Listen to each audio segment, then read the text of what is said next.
Hello दोस्तों, कैसे हो। दोस्तों, हम पढ़ रहे हैं 12th क्लास की केमिस्ट्री का chapter number 10, chapter number 10, haloalkanes व हेलो एरीन्स। दोस्तों, लास्ट वीडियो में हमने एल्किल हैलाइडों के भौतिक गुण पढ़े थे और हम पढ़ने जा रहे थे एल्किल हैलाइडों के रासायनिक गुण। मेरी बात को तसल्ली से सुनो। मैंने कहा था आपसे लास्ट वीडियो में कि एल्किल हैलाइड जो हैं वो 4 प्रकार की अभिक्रियाएं दर्शाते हैं। एल्किल हैलाइडों के रासायनिक गुण हम पढ़ने जा रहे हैं और रासायनिक गुणों के अंतर्गत पढ़ेंगे हम एल्किल हैलाइडों की रासायनिक अभिक्रियाएं। एल्किल हैलाइड 4 प्रकार की रासायनिक अभिक्रियाएं प्रदर्शित करते हैं। एक नाविक स्नेही प्रतिस्थापन अभिक्रिया, दूसरी बताई थी मैंने विलोपन अभिक्रिया, तीसरी बताई थी मैंने धातुओं से अभिक्रिया और चौथी अपचयन। तो हम एल्किल हैलाइड की 4 प्रकार की अभिक्रियाएं पढ़ेंगे। सबसे पहली पढ़ेंगे हम नाविक स्नेही प्रतिस्थापन अभिक्रिया। अत्यधिक मोस्ट रिएक्शन पेपर में पूछे जाने के पूरे चांस रहते हैं 100%। ठीक है, तो हम बात करते हैं नाविक स्नेही प्रतिस्थापन अभिक्रिया। देखो, इसको समझो। जैसे कोई एल्किल हैलाइड है, जैसे ये एक एल्किल हैलाइड है, ठीक है। इस अभिक्रिया में होता क्या है, नाविक स्नेही प्रतिस्थापन अभिक्रिया में एल्किल हैलाइड जो है इसके हैलोजन से जुड़ा कार्बन दिख रहा है आपको। हाँ भाई, ये एल्किल हैलाइड में हैलोजन से जुड़ा जो ये कार्बन दिख रहा है ना, इस कार्बन पर नाविक स्नेही आक्रमण करता है। कौन सी अभिक्रिया में? नाविक स्नेही प्रतिस्थापन अभिक्रिया में एल्किल हैलाइड के हैलोजन से जुड़े कार्बन पर नाविक स्नेही आक्रमण करता है। अब बात आई साहब, नाविक स्नेही क्या होता है? तो नाम से अर्थ निकालते हैं। नाविक स्नेही जो नाविक से स्नेह रखता है। आपको पता ही होगा, किसी परमाणु का नाविक जो होता है ये धनावेशित होता है, क्योंकि नाविक में होते हैं प्रोटॉन और न्यूट्रॉन। प्रोटॉन धनावेशित कण है, न्यूट्रॉन उदासीन कण है। तो नाविक कैसा होता है? धनावेशित। नाविक स्नेही, नाविक से स्नेह रखने वाला, और नाविक से स्नेह रखने वाला या तो ऋणायन होगा या ऐसा अणु होगा जिसमें लोन पेयर हो। सही है। जैसे मैंने लिखा OH-, ये नाविक स्नेही है क्योंकि ये ऋणायन है। मैंने लिखा Cn-, ये भी नाविक स्नेही है क्योंकि ये ऋणायन है। क्योंकि ये नाविक स्नेही क्यों है? क्योंकि ये नाविक से स्नेह रखते हैं, मतलब धनायन से स्नेह रखते हैं। नाविक से स्नेह रखने वाला नाविक धनावेशित होता है, तो नाविक से स्नेह रखने वाला नाविक स्नेही, ऐसे याद रखो। तो जितने भी ऋणायन होते हैं ये नाविक स्नेही होते हैं। अच्छा, जिनमें लोन पेयर होता है, जैसे H2O, लोन पेयर जानते हो आप, खाली इलेक्ट्रॉन। H2O में ऑक्सीजन के पास 2 लोन पेयर हैं। लोन पेयर का मतलब है खाली इलेक्ट्रॉनों का जोड़ा। ऑक्सीजन 16 वर्ग का है, बाह्यतम कक्षा में 6 इलेक्ट्रॉन होते हैं, 2 इलेक्ट्रॉन बंद बना रहे हैं 2 हाइड्रोजनों के साथ। अब इसमें 4 खाली इलेक्ट्रॉन होंगे। तो बाह्यतम कक्षा के खाली इलेक्ट्रॉनों का जोड़ा कहलाता है लोन पेयर। इसमें 2 लोन पेयर हैं। ऐसे अणु जिनमें लोन पेयर होता है ये भी नाविक से स्नेह रखते हैं क्योंकि इनके पास खाली इलेक्ट्रॉन हैं। तो नाविक स्नेही कौन हुए? सभी ऋणायन और सभी ऐसे अणु जिनमें लोन पेयर उपस्थित हो। क्लियर? तो नाविक स्नेही अभिक्रिया का नाम है नाविक स्नेही प्रतिस्थापन अभिक्रिया। इस अभिक्रिया में एल्किल हैलाइड के हैलोजन से जुड़े कार्बन परमाणु पर नाविक स्नेही आक्रमण करता है। नाविक स्नेही का सिंबल मैं NU दे रहा हूँ, माइनस इसलिए लगाया है। मान लो नाविक स्नेही कौन है? ऋणायन है। ऋणायन नाविक स्नेही होगा। तो ये नाविक स्नेही क्या करेगा? मान लो कोई ऋणायन है ये, तो ये ऋणायन नाविक स्नेही का काम करेगा।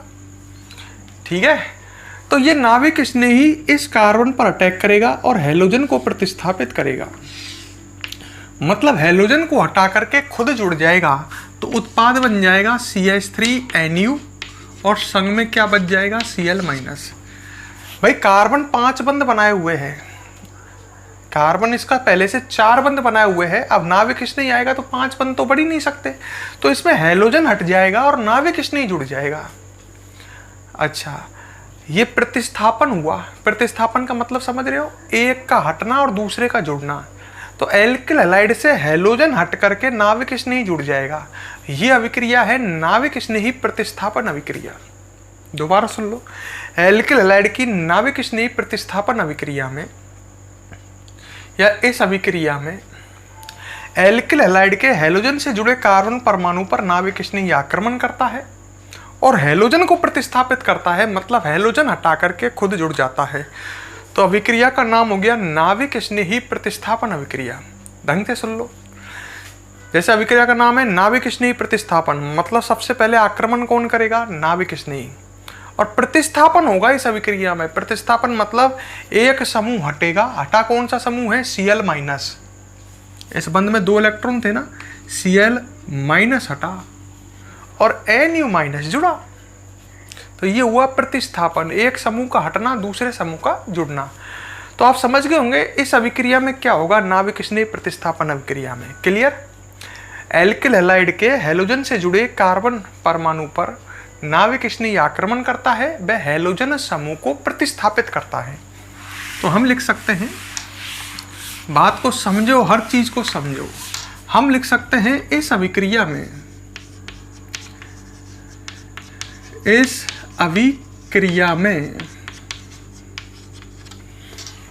Clear, alkyl halide, alkyl halide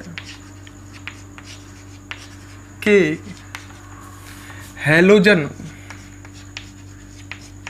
halogen से जुड़े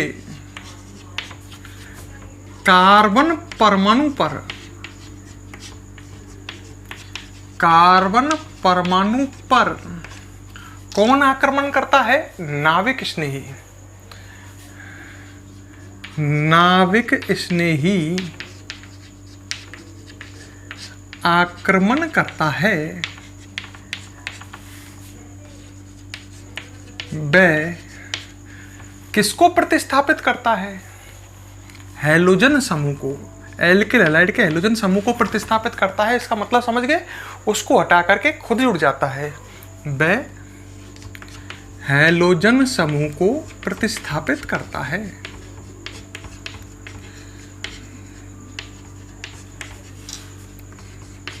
नाविक स्नेही हैलोजन समूह को क्या करता है? प्रतिस्थापित।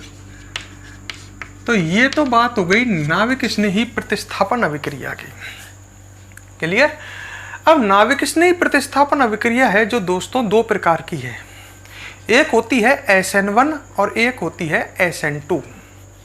ढंग से सुनो मेरी बात को, एक एक बात को समझो। नाविक स्नेही जो प्रतिस्थापन अभिक्रिया है ये 2 प्रकार की होती है।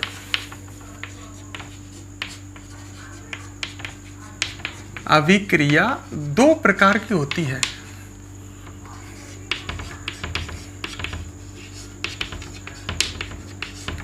नाविक स्नेही प्रतिस्थापन अभिक्रिया 2 प्रकार की होती है।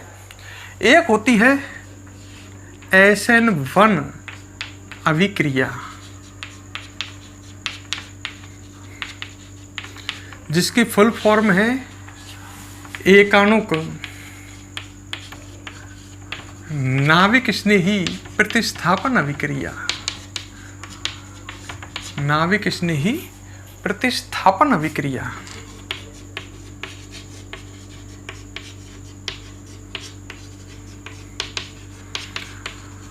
और एक होती है SN2 अभिक्रिया, जिसकी फुल फॉर्म है, SN2 अभिक्रिया की फुल फॉर्म है द्विअणुक नाविक स्नेही प्रतिस्थापन अभिक्रिया। द्विअणुक नाविक स्नेही प्रतिस्थापन अभिक्रिया। पर इतने बड़े नामों को कोई नहीं बोलता, तो हम कह सकते हैं सिंपली कि नाविक स्नेही, दोस्तों नाविक स्नेही प्रतिस्थापन अभिक्रिया 2 प्रकार की है, एक SN1 और एक SN2। तो आपको ये दोनों पढ़नी है। सबसे पहले पढ़ेंगे हम SN1 अभिक्रिया और फिर पढ़ेंगे हम SN2 अभिक्रिया। पर उससे पहले दोस्तों वीडियो को पॉज करो और यहाँ तक जो ब्लैक बोर्ड पर लिखा हुआ है उसको आप नोट करो। करो फटाफट नोट।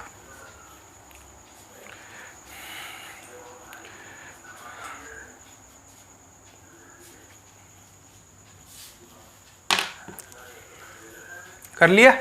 तो अब हम बात करते हैं SN1 अभिक्रिया की। बड़े ध्यान से समझना एक एक बात को। आज की वीडियो अत्यधिक मोस्ट इम्पोर्टेंट, और वीडियो पसंद आए तो दोस्तों लाइक और कमेंट जरूर कर देना। तो हम बात करते हैं नंबर 1 SN1 अभिक्रिया।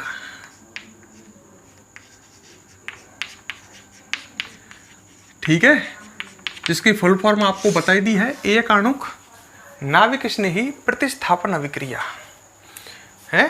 प्रतिस्थापन को इंग्लिश में बोलते हैं सब्स्टिट्यूशन, और एन आया है नाविक स्नेही से। नाविक स्नेही को इंग्लिश में बोलते हैं न्यूक्लियोफाइल। समझ गए? तो न्यूक्लियोफाइल, नाविक स्नेही, एस मतलब सब्स्टिट्यूशन, प्रतिस्थापन। तो ये नाविक स्नेही प्रतिस्थापन अभिक्रिया है। नाविक स्नेही, न्यूक्लियोफाइल, प्रतिस्थापन, सब्स्टिट्यूशन अभिक्रिया। और एक किसको दर्शा रहा है? एकाणुक।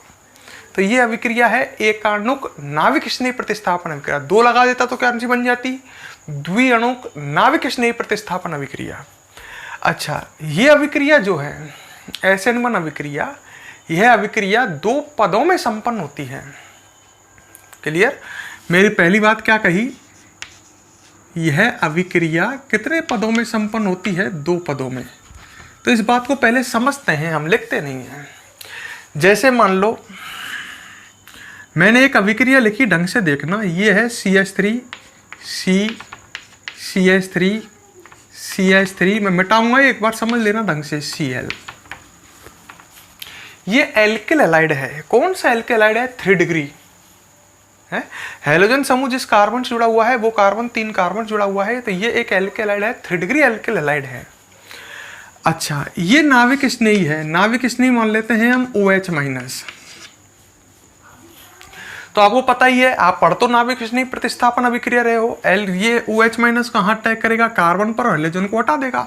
तो क्या प्रोडक्ट बनेगा? CH3 है रे, ये है तो SN1 और SN2 दोनों नाविक स्नेही प्रतिस्थापन अभिक्रिया। इसमें नाविक स्नेही जो है हैलोजन समूह से जुड़े कार्बन परमाणु पर आक्रमण करेगा और हैलोजन समूह को प्रतिस्थापित कर देगा। तो क्या उत्पाद बनेगा? CH3। यहाँ पर कौन जुड़ जाएगा? OH-, और कौन बच जाएगा? Cl-। ये हटेगा ना Cl- यहाँ से। तो ये नाविक स्नेही प्रतिस्थापन अभिक्रिया है, एक ब्लैक बोर्ड पर लिखी हुई है जो। अब मान लेते हैं ये एक SN1 अभिक्रिया है। नाविक स्नेही प्रतिस्थापन अभिक्रिया 2 प्रकार की होती है। मानो ये कौन सी है? SN1 है। अगर ये SN1 है तो इसकी क्रिया विधि देखेंगे हम, तो यह अभिक्रिया 2 पदों में संपन्न होगी। अगर ये SN2 अभिक्रिया होती तो ये कितने पदों में संपन्न होती? 1 में। जो SN1 अभिक्रिया है वो 2 पदों में संपन्न होती है। पहले पद में क्या होता है? पहले पद में जो एल्किल हैलाइड है 2 पदों में संपन्न होती है। पहले पद में क्या होता है? जो एल्किल हैलाइड है, दिख रहा है आपको ब्लैक बोर्ड पर, ये एल्किल हैलाइड जो है ये कार्ब कैटायन का निर्माण करेगा। मतलब पहले पद में जो ये बंध है ये यहाँ से टूटेगा। इस बंध में एक इलेक्ट्रॉन कार्बन का है, एक हैलोजन का है, यहाँ से टूटा तो Cl- बनेगा। मतलब कार्बन का एक इलेक्ट्रॉन को कौन ले जाएगा? Cl।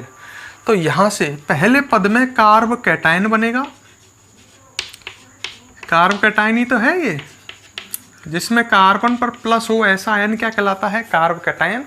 और साथ में हैलोजन ऋणायन बनेगा Cl-। सही है। और सेकंड स्टेप में क्या होगा? यह अभिक्रिया SN1 है तो 2 पदों में होगी। तो पहले पद में कार्ब कैटायन व हैलोजन ऋणायन बनेगा, और दूसरे पद में जो कार्ब कैटायन है इस पर अटैक करेगा कौन? नाविक स्नेही। तो नाविक स्नेही सेकंड पद में आएगा और प्लस से माइनस वाला जुड़ जाएगा और उत्पाद बन जाएगा इस तरह से। तो ये बन गया तुम्हारा उत्पाद जो एक एल्किल अल्कोहल है। सही है। तो SN1 अभिक्रिया 2 पदों में संपन्न होती है। पहले पद में क्या होता है? पहले पद में एल्किल हैलाइड से कार्ब कैटायन व हैलोजन ऋणायन बनता है। दूसरे पद में कार्ब कैटायन पर नाविक स्नेही या कार्ब कैटायन से नाविक स्नेही जुड़ता है और उत्पाद का निर्माण होता है। बन गया ये उत्पाद। अच्छा, SN1 जो अभिक्रिया है वो जटिल अभिक्रिया है जटिल। ये अभिक्रिया मैंने कौन सी मानी? SN1। तो ये 2 पदों में संपन्न हुई। पहले पद में कार्ब कैटायन व हैलोजन ऋणायन बना और दूसरे पद में कार्ब कैटायन से नाभिक स्नेही जुड़ा। SN1 अभिक्रिया एक जटिल अभिक्रिया है। मैंने ऐसा क्यों कहा? वे अभिक्रियाएं जो एक से अधिक पदों में संपन्न होती हैं उन्हें कहते हैं जटिल अभिक्रिया, और वे अभिक्रियाएं जो एक ही पद में संपन्न हो जाती हैं उन्हें कहते हैं सरल अभिक्रिया। तो आप बताओ SN1 अभिक्रिया सरल है कि जटिल है? जटिल है, क्योंकि यह अभिक्रिया कितने पदों में संपन्न हो रही है? 2 पदों में। ठीक है। अच्छा, इस अभिक्रिया का पहला पद होता है स्लो और सेकंड पद होता है फास्ट। पहला पद धीमी गति से होता है, 2 पदों में हो रही है यह अभिक्रिया। पहला पद धीमी गति से होता है और दूसरा पद होता है फास्ट। किसी जटिल अभिक्रिया का जो धीमा पद होता है, ये एक जटिल अभिक्रिया है, इसमें जो धीमा पद होता है वही उस अभिक्रिया के वेग का निर्धारण करता है। ये बात मैंने कभी पहले भी बोली होंगी, आपको याद आ रही हो तो, जब मैं रासायनिक बलगति की पढ़ाई थी। तो ये जटिल अभिक्रिया जो है ना, ये SN1 ये 2 पदों में हो रही है, तो पहला पद स्लो है तो वेग इसी पद पर निर्भर करेगा, क्योंकि ये पद तो थोड़ी सी पलक झमकते ही हो जाएगा। अब ये पद ही तो टाइम का रहा है, तो वेग का निर्धारण इस पद से होगा, पहले पद से है। और इस अभिक्रिया का वेग केवल एल्किल हैलाइड की सांद्रता पर डिपेंड करेगा, क्योंकि जो पहला पद है जो वेग का निर्धारण कर रहा है उस पद में क्रियाकारक एल्किल हैलाइड है। आपको पता ही है अभिक्रिया का वेग किस पर डिपेंड करता है? द्रव्यानुपाती क्रिया का नियम कहता है अभिक्रिया का वेग क्रियाकारक की सांद्रता के समानुपाती होता है। अब यहाँ पर जटिल अभिक्रिया में, इस SN1 अभिक्रिया में जो धीमा पद है ये पद वेग का निर्धारण कर रहा है, और इसमें केवल क्रियाकारक कौन है? एल्किल हैलाइड, नाभिक स्नेही नहीं है यहाँ पर है। तो अभिक्रिया का वेग, SN1 अभिक्रिया का वेग किस पर डिपेंड करता है? एल्किल हैलाइड की सांद्रता पर, क्योंकि क्रियाकारक यहाँ केवल एल्किल हैलाइड है। किस पद में? स्लो स्टेप में। यही तो वेग का निर्धारण करेगा। तो बात को समझो, मैंने बहुत सारी बात कही, एक बार और रिपीट करता हूँ। SN1 अभिक्रिया 2 पदों में संपन्न होती है। पहले पद में एल्किल हैलाइड से कार्ब कैटायन व हैलोजन ऋणायन बनता है। दूसरे पद में कार्ब कैटायन से नाभिक स्नेही जुड़कर उत्पाद का निर्माण करता है। ठीक है। फिर कही मैंने SN1 अभिक्रिया दोस्तों एक जटिल अभिक्रिया है ना। SN1 अभिक्रिया का प्रथम पद धीमी गति से होता है, जबकि द्वितीय पद तीव्र गति से होता है। सही है। आगे कह सकता हूं SN1 अभिक्रिया का वेग प्रथम पद पर निर्भर करता है, क्योंकि ये स्लो स्टेप है, और जटिल अभिक्रिया का वेग धीमे पद पर निर्भर करता है। ठीक है। और आगे कह सकता हूं SN1 अभिक्रिया का वेग केवल एल्किल हैलाइड की सांद्रता पर डिपेंड करता है, नाभिक स्नेही पर नहीं, क्योंकि वेग निर्धारण पद में केवल एल्किल हैलाइड ही है, नाभिक स्नेही है ही नहीं। और हम पढ़ते हैं अभिक्रिया का वेग क्रियाकारक की सांद्रता पर निर्भर करता है, पर वेग निर्धारण पद में क्रियाकारक केवल एल्किल हैलाइड है। क्लियर? तो ये सब बातें जो हमने पढ़ी हैं ये लिख सकते हैं हम। ठीक है ना। तो लिखते हैं इस बातों को, मैं ब्लैक बोर्ड पर लिख रहा हूं, देखो इधर सामने ढंग से देखो। मैंने जो समझाया है ये मिटा दिया है, अब मैं इस बातों को जो समझाया है इसको लिखता हूं। ठीक है। मैं यहीं से स्टार्ट करता हूं। SN1 अभिक्रिया कितने पदों में संपन्न होती है? 2 पदों में। देखो समझने की कोशिश करो संग की संग।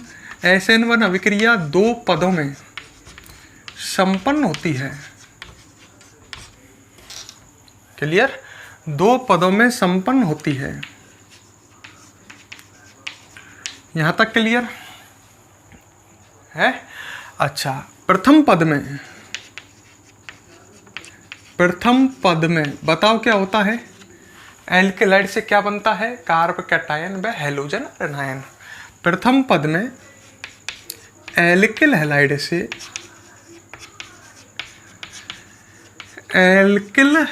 से कार्ब कैटायन व हैलोजन ऋणायन बनता है।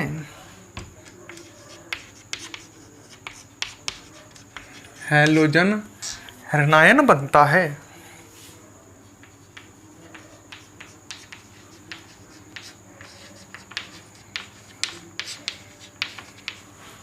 ठीक है, फिर क्या होता है बताओ मुझे आगे। द्वितीय पद में क्या होता है? द्वितीय पद में आपको पता ही है, जो कार्ब कैटायन है उससे नाविक स्नेही जुड़कर उत्पाद का निर्माण करता है। तो हम लिख सकते हैं द्वितीय पद में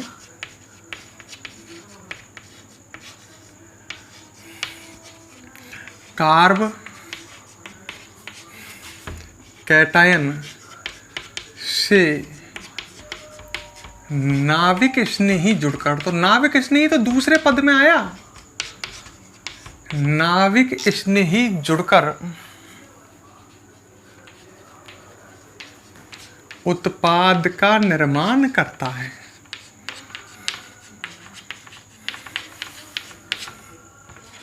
क्लियर? अब बताओ मुझे आगे। हाँ, SN1 अभिक्रिया एक जटिल अभिक्रिया है या सरल अभिक्रिया है? जटिल। वह अभिक्रिया जो एक से अधिक पदों में होती है कैसी कहलाती है? जटिल अभिक्रिया। तो हम लिख सकते हैं SN1 अभिक्रिया एक जटिल अभिक्रिया है, एक जटिल अभिक्रिया है। ठीक है।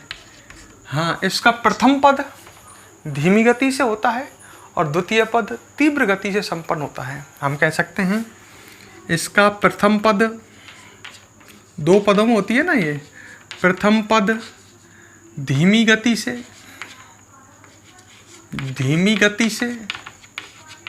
व द्वितीय पद तीव्र गति से या तीव्र वेग से संपन्न होता है।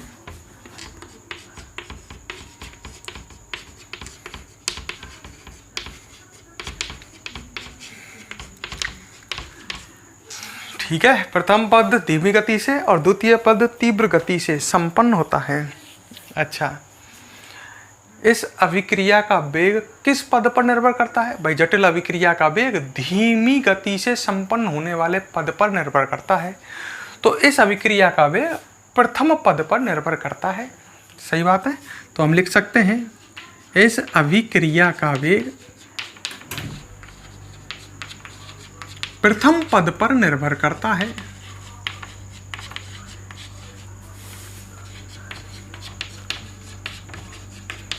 निर्भर करता है मतलब कोई पूछ ले कि इस अभिक्रिया में वेग निर्धारक पद कौन है, तो प्रथम पद है। ठीक है। अच्छा, अभिक्रिया का वेग किसकी सांद्रता पर डिपेंड करेगा? एल्किल हैलाइड की। मतलब इस अभिक्रिया के में आप एल्किल हैलाइड की सांद्रता बढ़ाओगे तो अभिक्रिया का वेग बढ़ेगा। नाविक स्नेही से कोई अभिक्रिया के वेग पर प्रभाव नहीं पड़ेगा, क्योंकि धीमे पद में एल्किल हैलाइड ही है। नाविक स्नेही तो दूसरे पद में आया है, जो द्वितीय पद है फास्ट, उसमें हम कह सकते हैं इस अभिक्रिया का वेग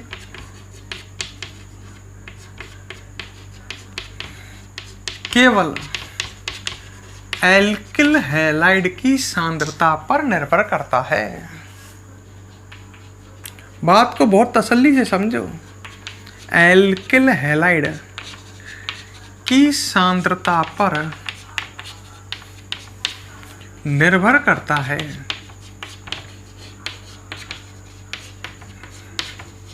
ठीक है। अब मैं एग्जाम्पल देता हूं नीचे, जो मैंने पहले भी बताया था वो अब दोबारा देखते हैं। मैंने ये लिखा, मान लो वही CH3 वही एग्जाम्पल है, CH3 Cl, ये एल्किल हैलाइड हो गया और ये नाविक स्नेही हो गया। ठीक है। ये नाविक स्नेही कहाँ अटैक करेगा? एल्किल हैलाइड से जुड़े कार्बन पर और हैलोजन को हटा देगा। क्या बनेगा उत्पाद? CH3, मैं डायरेक्ट बना रहा हूँ, CH3OH प्लस क्या बनेगा?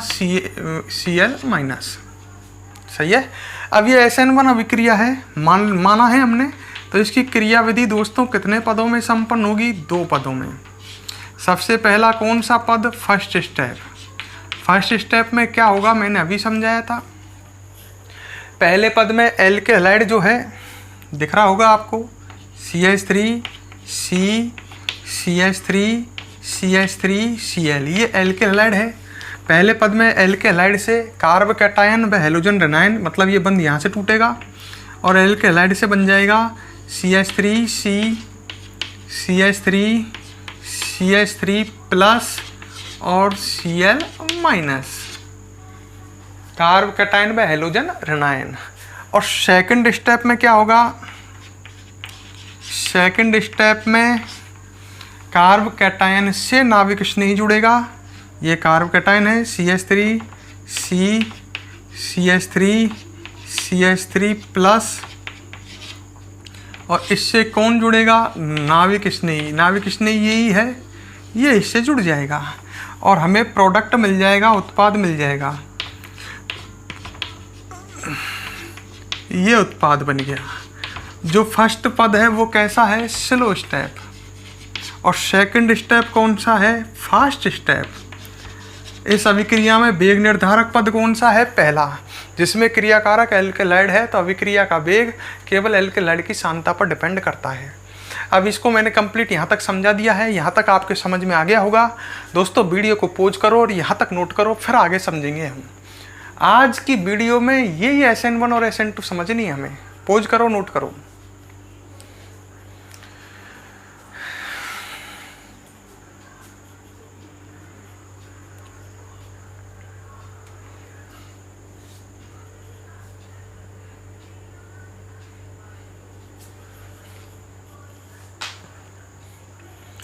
कर लिया? अब मेरी बात को आगे सुनो, ठीक है। इस अभिक्रिया में मध्यवर्ती क्या बनता है? लड़के ने ढूंढा, ये दोनों क्रियाकारक हैं, ये दोनों उत्पाद हैं। मध्यवर्ती तो कार्ब कैटायन बन रहा है साहब। क्रियाकारक और उत्पाद के अलावा आपको जो कुछ दिखे वो मध्यवर्ती है। देखो ये क्रियाकारक है, ये उत्पाद है, ये उत्पाद है, तो मुझे तो यही पाया। तो इस अभिक्रिया में मध्यवर्ती होते हैं अभिक्रिया के बीच में बनने वाले हैं। तो ये अभिक्रियाकारक हैं, ये उत्पाद हैं, ये कौन है? मध्यवर्ती। इस अभिक्रिया में ढंग से देख लो, मध्यवर्ती कौन बन रहा है? SN1 में कार्ब कैटायन पहले पद में बन जाता है। जब SN1 अभिक्रिया में मध्यवर्ती कार्ब कैटायन बन रहा है तो मुझे बताओ, अपने पास एल्किलाइड 3 तरह के होते हैं, एक 1 डिग्री, एक 2 डिग्री और एक 3 डिग्री। अगर मैं 3 डिग्री एल्किलाइड लूँ, जैसे ये मैंने लिया है, ये 3 डिग्री एल्किलाइड लेता हूँ तो मध्यवर्ती 3 डिग्री कार्ब कैटायन बनेगा। ये 3 डिग्री एल्किलाइड, हैलोजन समूह जिस कार्बन जुट रहा है वो 3 कार्बन जुट रहा है। 3 डिग्री एल्किलाइड से 3 डिग्री कार्ब कैटायन बनेगा। और 2 डिग्री एल्किलाइड लेता तो 2 डिग्री कार्ब कैटायन बनता, और 1 डिग्री एल्किलाइड लेता तो 1 डिग्री कार्ब कैटायन बनता। मुझे ये बताओ, एल्किलाइड 3 तरह के हैं, 3 डिग्री, 2 डिग्री और 1 डिग्री। सबसे अधिक क्रियाशील कौन है? लड़के ने कहा 3 डिग्री एल्किलाइड। मैंने क्यों? क्योंकि देखो साहब, 3 डिग्री एल्किलाइड से 3 डिग्री कार्ब कैटायन बनेगा, 2 डिग्री एल्किलाइड से 2 डिग्री कार्ब कैटायन बनेगा, और 1 डिग्री एल्किलाइड से 1 डिग्री कार्ब कैटायन बनेगा। मैंने बिल्कुल सही। 2 डिग्री और 1 डिग्री कार्ब कैटायन से 3 डिग्री कार्ब कैटायन सबसे अधिक स्थायी होता है। पहले भी बताया था ये कंसेप्ट। और अधिक स्थायी अधिक बनता है, तो सबसे अधिक क्रियाशील फिर 3 डिग्री एल्किलाइड होगा। वैसे सब क्रिया मध्यवर्ती कार्ब कैटायन बनना है, तो 3 डिग्री एल्किलाइड से जो कार्ब कैटायन बनेगा वो 3 डिग्री कार्ब कैटायन होगा, वो सबसे अधिक स्थायी होता है। तो सबसे अधिक क्रियाशील कौन होगा? 3 डिग्री एल्किल हैलाइड। सही है। तो हम क्रियाशीलता का क्रम भी लिख सकते हैं SN1 अभिक्रिया के लिए। किसकी क्रियाशीलता का क्रम? Alkyl halide. भाई SN1 अभिक्रिया, SN2 अभिक्रिया सब एल्किल हैलाइड देते हैं, तो SN1 अभिक्रिया के लिए एल्किल हैलाइडों की क्रियाशीलता का हम क्रम देख सकते हैं। फिर समझ लेना, मैं लिख रहा हूं एल्किल हैलाइडों की क्रियाशीलता का क्रम।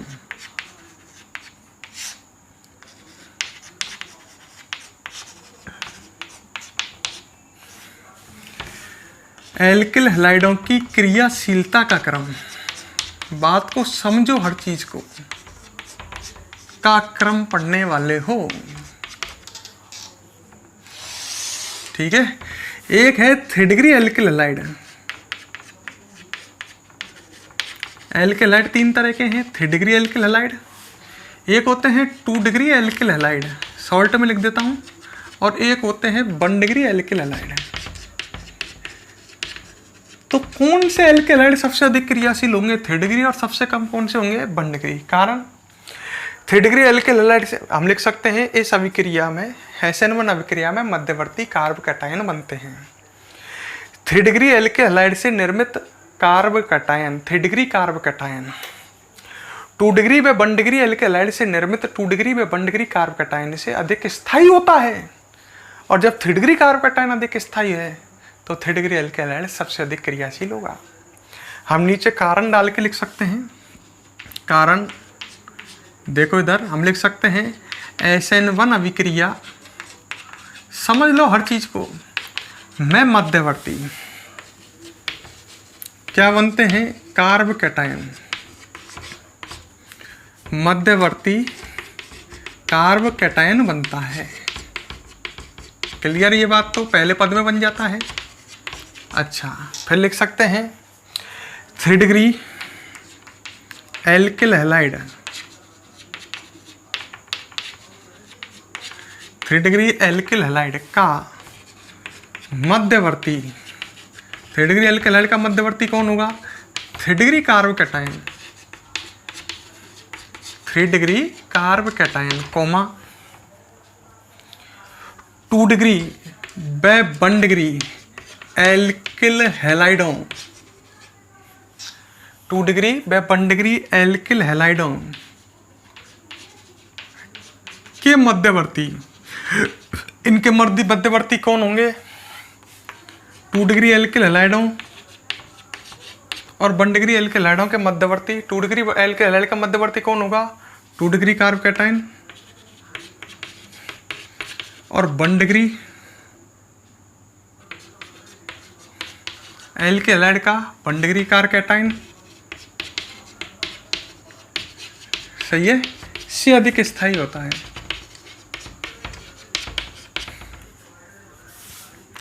मैंने यही तो कहा है, केवल क्या कहा है कि भाई 3 डिग्री एल्किल हैलाइड का मध्यवर्ती 3 डिग्री कार्ब कैटायन, 2 डिग्री व 1 डिग्री एल्किल हैलाइड के मध्यवर्ती 2 डिग्री व 1 डिग्री कार्ब कैटायन से अधिक स्थायी है। तो इसका मध्यवर्ती जब अधिक स्थायी है तो ये अधिक क्रियाशील है?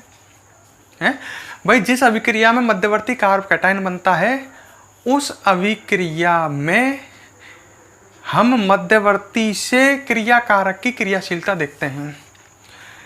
इस अभिक्रिया में मध्यवर्ती कार्ब कैटायन बन रहा है तो हम मध्यवर्ती कार्ब कैटायन से क्रिया कारक की क्रियाशीलता देखेंगे। 3 डिग्री एल्किल हैलाइड से मध्यवर्ती 3 डिग्री कार्ब कैटायन बनता है, अतः 3 डिग्री एल्किल हैलाइड सबसे अधिक क्रियाशील होता है। बात बड़ी गहरी और राज की चल रही है, ढंग से पकड़ो, ढंग से समझो। इसको भी नोट करो, एल्किल हैलाइडों की क्रियाशीलता का क्रम। ठीक है, वीडियो को पॉज करके इसे नोट करो। अब बात को मेरी को आगे समझो। नोट कर लिया? कर लिया ना नोट? अब मेरी बात को आगे सुनो। यदि हम ऐसा एल्किल हैलाइड लेते हैं SN1 अभिक्रिया में, SN1 अभिक्रिया में हम ऐसा एल्किल हैलाइड लेते हैं जिसमें कीरेल कार्बन हो। कीरेल कार्बन जानते हो? ऐसा कार्बन जिससे जुड़े चारों समूह भिन्न भिन्न हों। जैसे ये तो है कार्बन है, इससे जुड़े 4 समूह दिख रहे हैं आपको, WXYZ, ये चारों अलग अलग हैं। तो ऐसा कार्बन कहलाता है कीरेल कार्बन। तो ये कार्बन है कीरेल कार्बन। मैं दोबारा पूछता हूँ आपसे, कीरेल कार्बन क्या होता है? वह कार्बन जिससे जुड़े चारों समूह अलग अलग हों। है, हम कोई एक ऐसा एल्किल हैलाइड ले रहे हैं, जैसे मैंने लिया CCl CH CH3 और इधर ले लिया CH2 CH3। अब ये कार्बन कीरेल कार्बन है या नहीं है? इस कार्बन से जुड़े चारों समूह अलग अलग हैं, आपको दिख रहे हो तो ढंग से देखो। तो ये एक एल्किल हैलाइड है, पर एक ऐसा एल्किल हैलाइड है जिसमें कीरेल कार्बन उपस्थित है। अगर आप कोई ऐसा एल्किल हैलाइड लेते हैं जिसमें कीरेल कार्बन उपस्थित है, ये दिख रहा है? मैं इसको ऐसे दिखा देता हूँ। ये कोई एल्किल हैलाइड है, ढंग से देखना, ये कोई एल्किल हैलाइड है, बहुत ही ढंग से। ये हेलोजन हो गया, ये ए, ये बी और ये सी, ये कोई एल्किल हैलाइड है। ए को H मान लो, बी को CH3 मान लो और सी को CH2CH3 मान लो।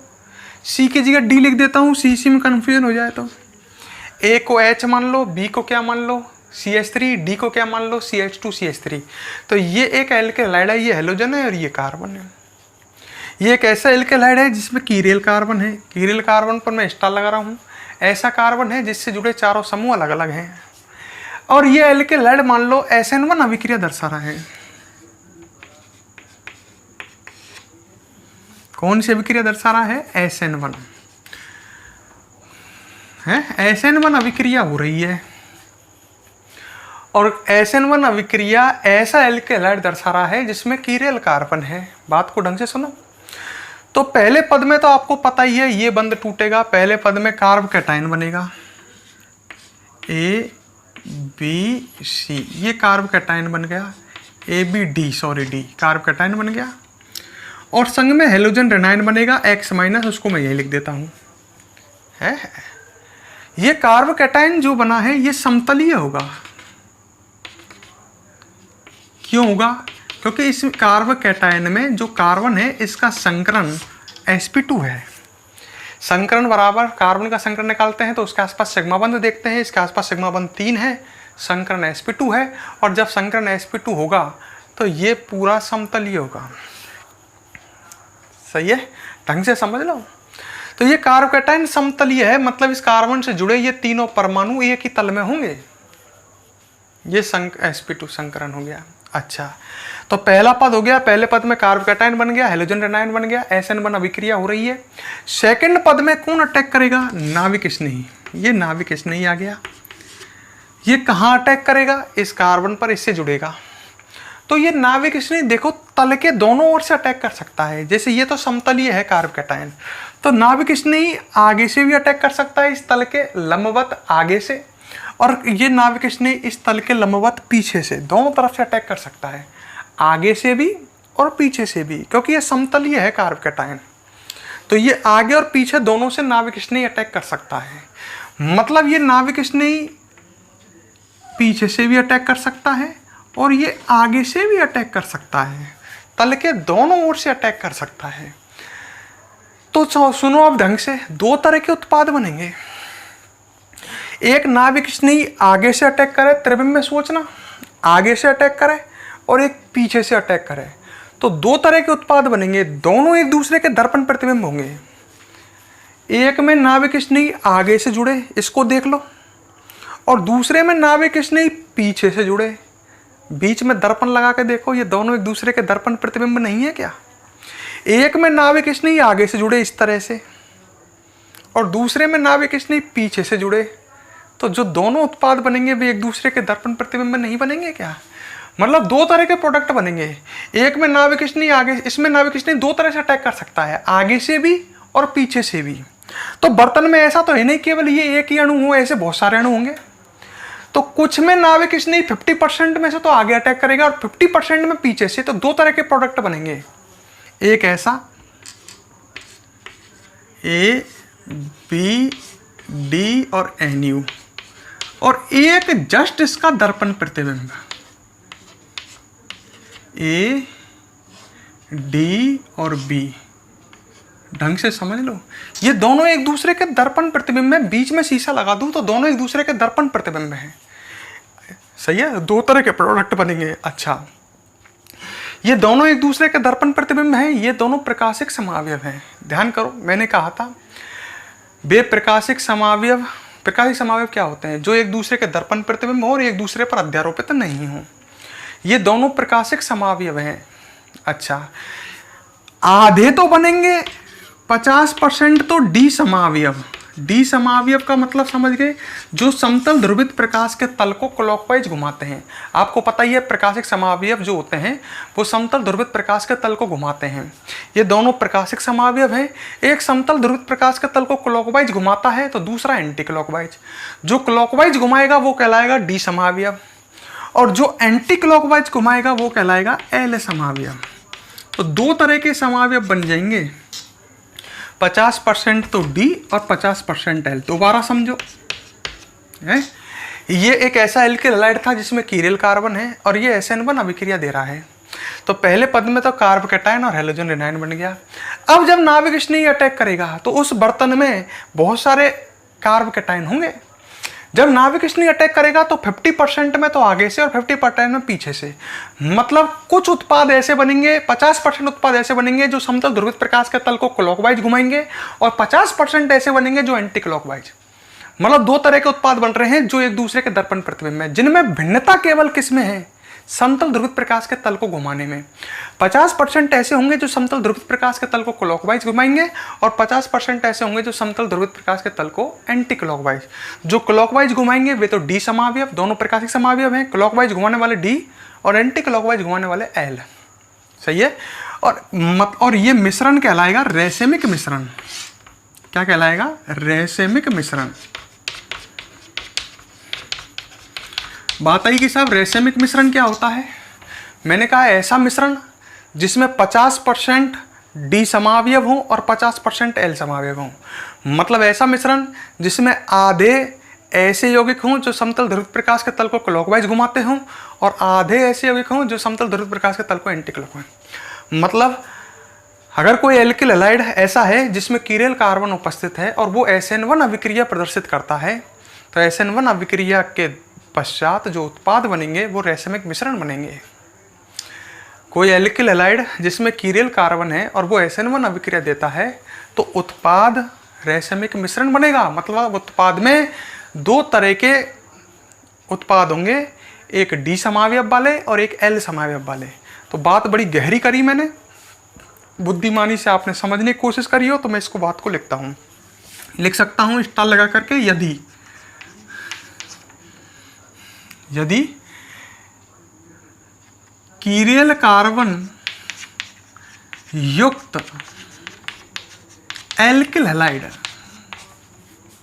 बात को ढंग से समझने की कोशिश करी हो तो मैंने तो खूब समझाने की कोशिश करी है, पर आपकी थोड़ी सी दिमाग आपको लगाना होगा। यदि कीरेल कार्बन युक्त एल्किल हैलाइड SN1 अभिक्रिया दर्शाता है, कौन सी अभिक्रिया दर्शाता है? SN1 अभिक्रिया दर्शाता है, तो उत्पाद रैसेमिक मिश्रण बनता है। समझ गए मेरी बात? मतलब उत्पाद में 50% डी समावयव होंगे और 50% एल समावयव होंगे। ऐसा उत्पाद कहलाएगा रैसेमिक मिश्रण। तो उत्पाद क्या बनता है? रैसेमिक मिश्रण बनता है। और इस बात को मैंने नीचे डायग्राम के माध्यम से समझाया है। फिर समझ लो, पहले पद में एल की हट गया हैलोजन, कार्ब कैटायन बना जो समतलीय है। तो बर्तन में ऐसे बहुत सारे कार्ब कैटायन होंगे ना। अब 50% में नाभिक स्नेही आगे से अटैक करेगा, 50% में पीछे से, तो दो तरह के उत्पाद बन गए। 50% ऐसे बनेंगे जो समतल ध्रुवित प्रकाश के तल को क्लॉकवाइज घुमाएंगे, वो तो डी समावयव, और 50% ऐसे बनेंगे जो समतल ध्रुवित प्रकाश के तल को एंटी क्लॉकवाइज घुमाएंगे, वो एल समावयव। तो रैसेमिक मिश्रण बनेगा। इसको भी नोट करो, ऐसे ही पूरा डायग्राम सहित जैसे मैंने लिखा है कंप्लीट, इसे भी ऐसे नोट करो।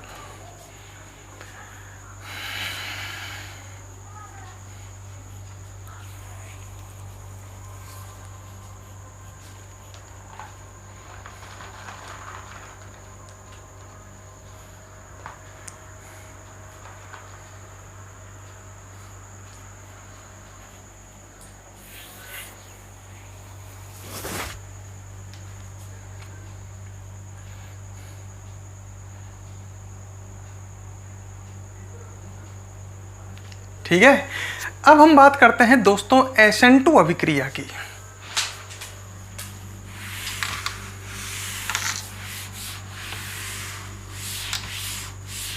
तो अब तक तो हमने SN1 अभिक्रिया पढ़ी, अब हम पढ़ेंगे दोस्तों नंबर 2, कौन सी? SN2 अभिक्रिया। देखो इन वीडियो में एक खासियत है, समझने का टॉपिक ज़्यादा है तो जोर नहीं आता है, लिखने का कम है। लिखा तो कितना सा है हमने अब तक, और लगातार पौन घंटे में हमने केवल समझा ही समझा है। तो ये वीडियो लंबी हो तो भी कोई समस्या नहीं आती है ना। तो हम बात करते हैं SN2 अभिक्रिया की। बात को तसल्ली से ढंग से समझो। SN1 अभिक्रिया आपको ध्यान होगी 2 पदों में संपन्न होती थी, जबकि SN2 अभिक्रिया केवल 1 पद में संपन्न होती है। ठीक है, दोनों में अंतर है। यह अभिक्रिया केवल 1 पद में संपन्न होती है। तसल्ली से समझते चलो।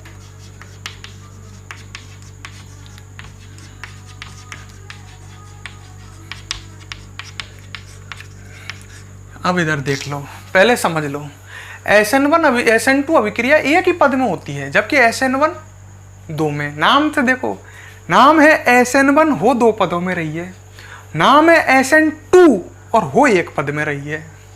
1 ही पद में होती है। कैसे? देख लो इधर। मान लो ये एल्केलाइड है CH3Cl,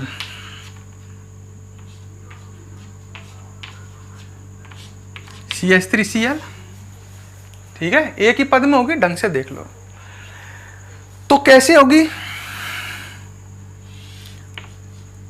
एल्केलाइड पर है तो नाभिक स्नेही प्रतिस्थापन, अटैक करने कौन आएगा? OH-। तो ये OH- जो है ये इस कार्बन पर आंशिक धनावेश होगा ना, हैलोजन पर आंशिक ऋणावेश, क्योंकि हैलोजन की विद्युतता अधिक है, और इस कार्बन पर आंशिक क्या है? धनावेश। सही है, मैं लिखता नहीं हूँ, आप समझ जाओ। तो ये कार्बन यहाँ अटैक करेगा इस कार्बन पर, क्योंकि इस पर आंशिक क्या है? धनावेश है, हैलोजन की विद्युतता अधिक है। क्लियर? तो ये यहाँ जुड़ जाएगा, जल जाएगा, क्योंकि इस पर धनावेश और इस पर ऋणावेश। जुड़ कैसे जाएगा? केवल इस तरह से देखो, यहाँ Cl जुड़ा है, ठीक है, और यहाँ जा करके जुड़ गया कौन? OH। मैं इसको डॉट डॉट डॉट से दर्शा रहा हूँ, ढंग से देखना। ये OH- जा करके यहाँ जुड़ गया, इस कार्बन पर आंशिक धनावेश है और OH- जुड़ गया। तो ये डॉट डॉट डॉट इसलिए क्योंकि ये आकर्षण का बंध है। सही है, तो ये जो बनी इसको बोलेंगे हम संक्रमण अवस्था। क्या बोलेंगे? संक्रमण अवस्था,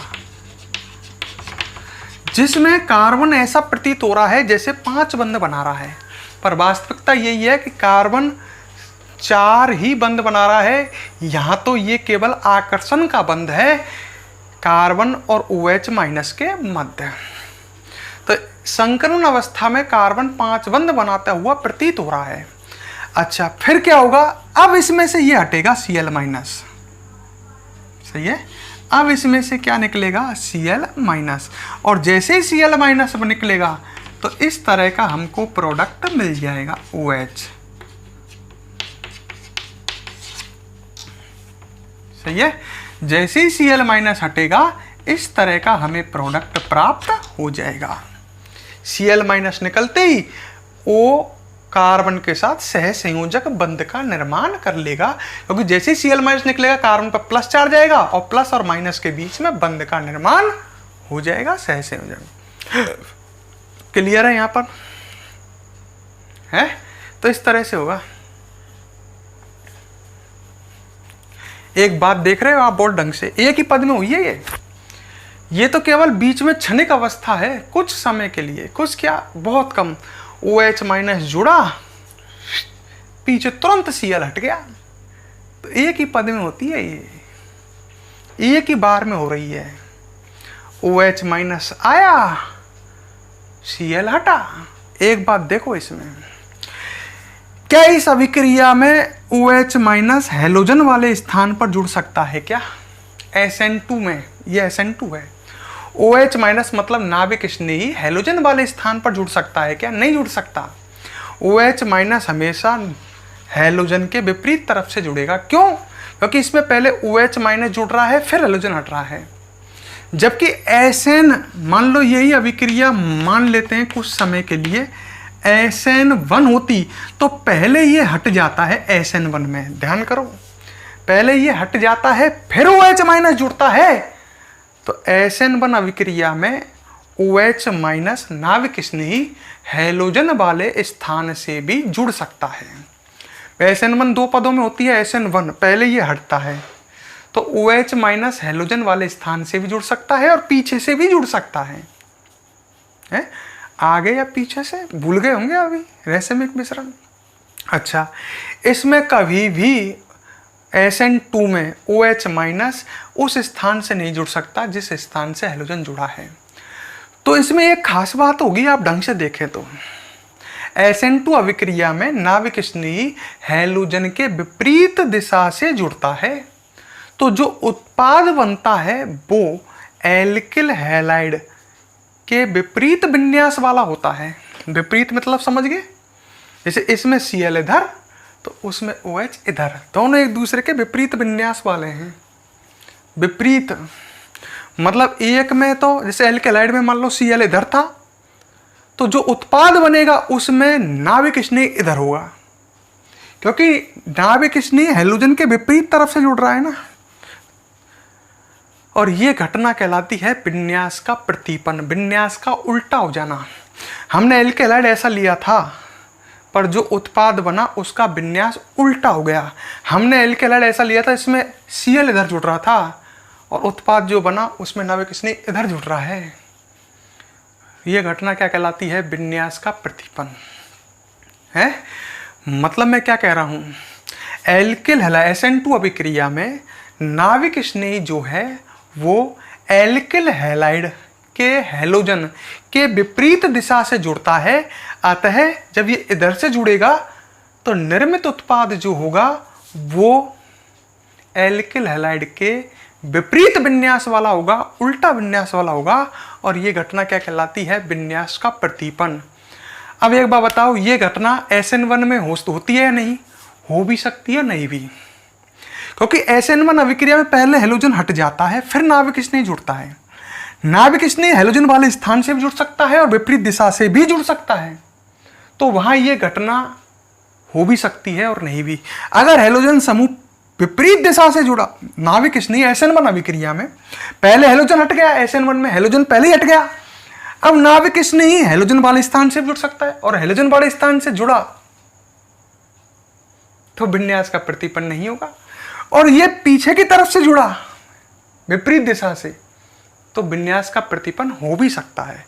SN1 में हो भी सकता है, नहीं भी। विन्यास का प्रतिपन्न SN2 में कन्फर्म होगा, क्योंकि नाविक स्नेह हैलोजन वाले स्थान से नहीं जुड़ करके विपरीत दिशा से जुड़ेगा तो निर्मित उत्पाद एल्किल हैलाइड दोनों एक दूसरे के विपरीत विन्यास वाले होंगे।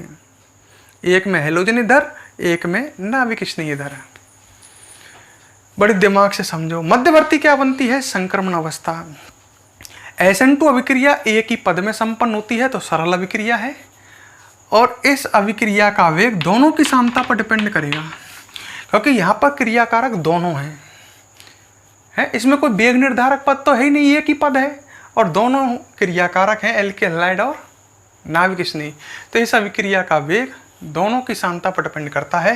हम एक एक बात को समझेंगे, बार बार समझेंगे, फिर देखेंगे। यह अभिक्रिया केवल एक पद में संपन्न होती है, पहली बात हो गई। दूसरी बात मैं आगे लिखता हूं, इस अभिक्रिया का वेग दोनों की सामता पर डिपेंड करता है, क्योंकि ये सरल अभिक्रिया है। एल्किल हैलाइड व नाविक स्नेही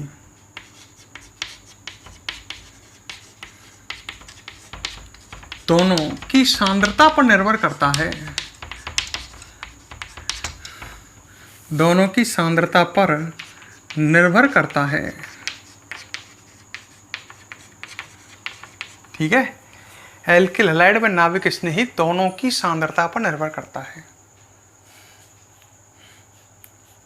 क्लियर?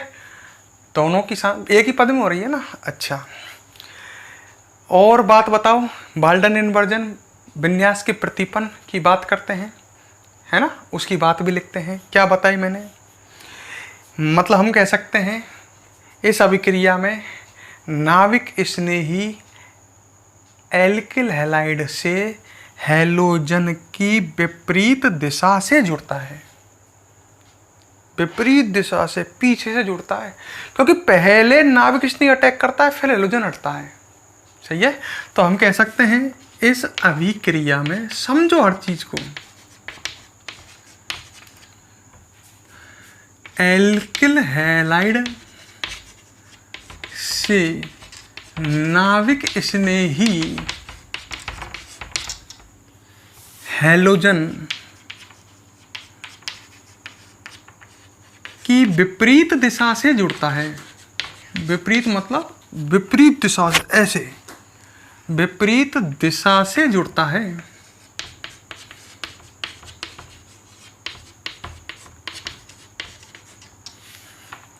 ठीक है। अतः निर्मित उत्पाद, ये उत्पाद दिख रहा है, निर्मित उत्पाद जो है वो एल्किल हैलाइड से विपरीत विन्यास वाला होता है। ठीक है, हम कह सकते हैं विपरीत, समझ गए। जैसे इसमें Cl इधर है तो उसमें नाविक स्नेही इधर जुड़ा होगा। अतः निर्मित उत्पाद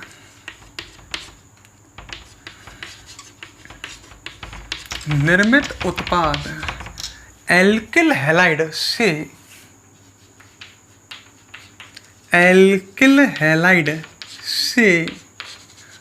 विपरीत विन्यास वाला होता है।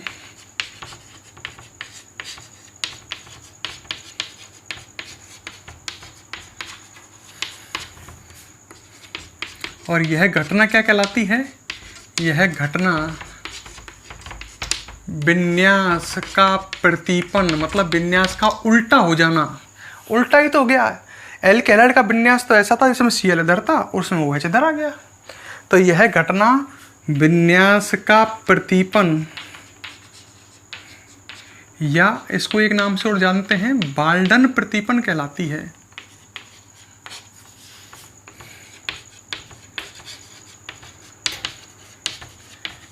ठीक है। अच्छा, इस अभिक्रिया में मध्यवर्ती क्या कहलाता बनता है? मध्यवर्ती बनता है संक्रमण अवस्था। संक्रमण अवस्था ऐसी अवस्था जिसमें कार्बन 5 बंध बनाए हुए प्रतीत होता है। ये बात भी लिख देते हैं। इस अभिक्रिया में मध्यवर्ती संक्रमण अवस्था बनती है।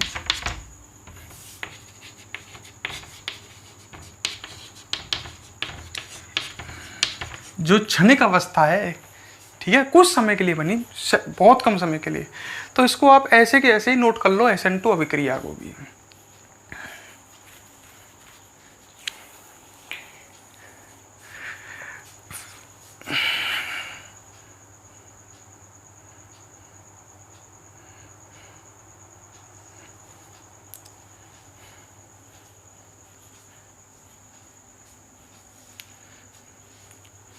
क्लियर? अच्छा, नोट कर लिया। अब देखो, इसके बाद मैं बात करता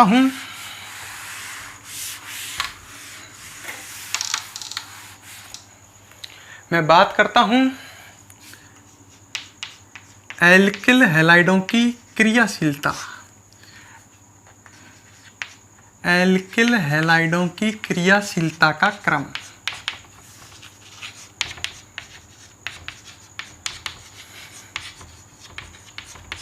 बात को समझना। आपने SN1 अभिक्रिया के लिए क्रियाशीलता का क्रम देखा था। सबसे अधिक क्रियाशील कौन सा एल्किल हैलाइड था? 3 डिग्री, और सबसे कम 1 डिग्री है। अब यहां बताओ मुझे, SN1 अभिक्रिया, यह है SN2। यहां पर एल्किल हैलाइडों की क्रियाशीलता त्रिविम बाधा से देखेंगे। देखो, इसमें OH- अटैक करता है, तो OH- को अटैक करने में ये समूह बाधा खड़ी करते हैं, जिसे बोलेंगे त्रिविम बाधा। मतलब नाविक स्नेही अटैक कर रहा है हैलोजन के विपरीत दिशा से, तो ये जो समूह है ना, जो कार्बन से जुड़ रहे हैं, ये हैं जो इसको जुड़ने में बाधा उत्पन्न करेंगे, जिसे बोलेंगे त्रिविम बाधा।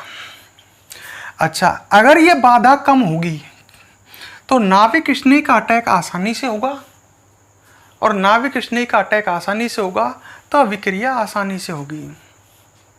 है सबसे कम त्रिविम बाधा किसमें होती है? बॉन्ड डिग्री एल्किल हैलाइड में। ये बॉन्ड डिग्री एल्किल हैलाइड है। बॉन्ड डिग्री एल्किल हैलाइड क्या होता है? जिसमें हेलोजन समूह ऐसे कार्बन से जुड़ा हो जो कार्बन एक कार्बन जुड़ा हो।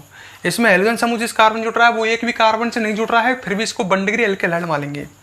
तो ये बॉन्ड डिग्री एल्किल हैलाइड है। 2 डिग्री वाला ये ऐसा होगा जैसे मैंने ये बनाया, तो ये 2 डिग्री एल्किल हैलाइड है। इसमें हेलोजन समूह जिस कार्बन जुड़ रहा है वो कार्बन 2 कार्बन से जुड़ रहा है, इसको बॉन्ड डिग्री ही मानेंगे हम, है। और मैंने 3 डिग्री वाला बनाया, ये 3 डिग्री वाला है, बड़े ध्यान से देखना। इसमें हेलोजन समूह जिस कार्बन जुड़ रहा है वो कार्बन 3 से। अब जब नाविक स्नेह अटैक करने आएगा, सबसे पहले स्टेप में यहाँ क्या हो रहा है? यहाँ नाविक स्नेह अटैक करता है हेलोजन के विपरीत दिशा से। तो हेलोजन के विपरीत दिशा से नाविक स्नेह अटैक करेगा तो ये समूह जो हैं ये यहाँ पर उसको जुड़ने में तकलीफ देंगे कि नहीं देंगे? तो सबसे ज़्यादा तकलीफ इसमें होगी, क्योंकि यह कार्बन से ये कार्बन और तीनों एच ऐसे फैले पड़े होंगे, और नाविक स्नेह यहाँ जुड़ने वाला है इसके पीछे से। तो सबसे आसानी से मुझे बताओ नाविक स्नेह किस में जुड़ सकता है? बॉन्ड डिग्री वाले में। तो सबसे आसानी से अभिक्रिया कौन करेगा? बॉन्ड डिग्री वाला। तो सबसे अधिक क्रियाशील कौन हुआ? जो सबसे आसानी से क्रिया करे वो सबसे अधिक क्रियाशील। तो यहाँ सबसे अधिक क्रियाशील होगा बॉन्ड डिग्री वाला, क्योंकि बॉन्ड डिग्री एल्किल हैलाइड में त्रिविम बाधा कम होती है, अतः नाविक स्नेही का आक्रमण आसानी से होता है। सही है क्या? तो सबसे अधिक क्रियाशील कौन होगा? Bond degree alkyl halide. बात को समझो, अगर बुद्धिमानी से समझ रहे हो तो मैं ये बात अब लिख सकता हूँ आगे, अगर आपने दिमाग से समझा है तो हम लिख सकते हैं, ठीक है। तो सबसे अधिक क्रियाशील कौन हो जाएगा? Bond degree alkyl halide. उससे कम 2 डिग्री एल्किल हैलाइड, और सबसे कम 3 डिग्री एल्किल हैलाइड है। कारण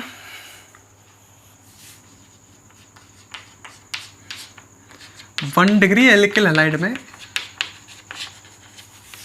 त्रिविम बाधा सबसे कम होती है। यहाँ हम त्रिविम बाधा से देख रहे हैं क्रियाशीलता, वहाँ किससे देख रहे थे? मध्यवर्ती कार्ब कैटायन से, SN2 में, सॉरी SN1 में। और SN2 में किससे देख रहे हैं? त्रिविम बाधा में। बॉन्ड डिग्री एल्किल हैलाइड में त्रिविम बाधा सबसे कम होती है। 2 डिग्री में और बाधा बढ़ जाती है, 3 डिग्री में और बाधा बढ़ जाती है, अतः बॉन्ड डिग्री एल्किल हैलाइड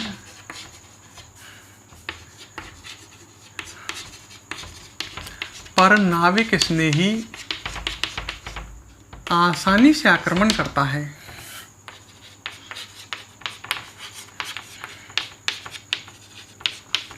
समझ जाओगे? तो बॉन्ड डिग्री एल्किल हैलाइड पर नाविक स्नेही आसानी से आक्रमण करता है, अतः बॉन्ड डिग्री एल्किल हैलाइड सबसे अधिक क्या होगा? क्रियाशील। क्लियर? जस्ट उल्टा है। अब मैं आपसे कहूँ मेरे पास एक 3 डिग्री एल्किल हैलाइड है, बताओ ये SN1 अभिक्रिया देगा या SN2? तो आपने तुरंत कहा 3 डिग्री एल्किल हैलाइड साहब SN1 अभिक्रिया देगा। मैंने कि क्यों? क्योंकि साहब 3 डिग्री एल्किल हैलाइड जो है ना वो SN1 अभिक्रिया के लिए अधिक क्रियाशील है। और मैंने कहा मेरे कन बॉन्ड डिग्री एल्किल हैलाइड है, तो आपने कहा वो SN2 देगा। मैंने क्यों? क्योंकि bond degree alkyl halide SN2 के लिए अधिक क्रियाशील है। जब भी आप ध्यान करो, जब मैंने एग्जाम्पल दिए थे तो SN1 अभिक्रिया में मैंने 3 डिग्री एल्किल हैलाइड का एग्जाम्पल लिया था, और SN2 अभिक्रिया में मैंने बॉन्ड डिग्री एल्किल हैलाइड का एग्जाम्पल लिया था। क्योंकि 3 डिग्री एल्किल हैलाइड जब नाविक स्नेही प्रतिस्थापन अभिक्रिया देता है तो वो SN1 देता है, क्योंकि 3 डिग्री एल्किल हैलाइड SN1 के लिए अधिक क्रियाशील है। और अगर बॉन्ड डिग्री एल्किल हैलाइड है तो वो SN2 अभिक्रिया देता है। 2 डिग्री की मन की मर्जी है, वो दोनों के लिए लगभग बराबर क्रियाशील होता है, बीच में ही तो है 2 डिग्री। वो SN1 भी दे सकता है, SN2 भी दे सकता है। समझ गए मेरी बात? तो इसको नोट करो, फिर हम आगे आपसे और बात करते हैं। पहले इसे नोट करो।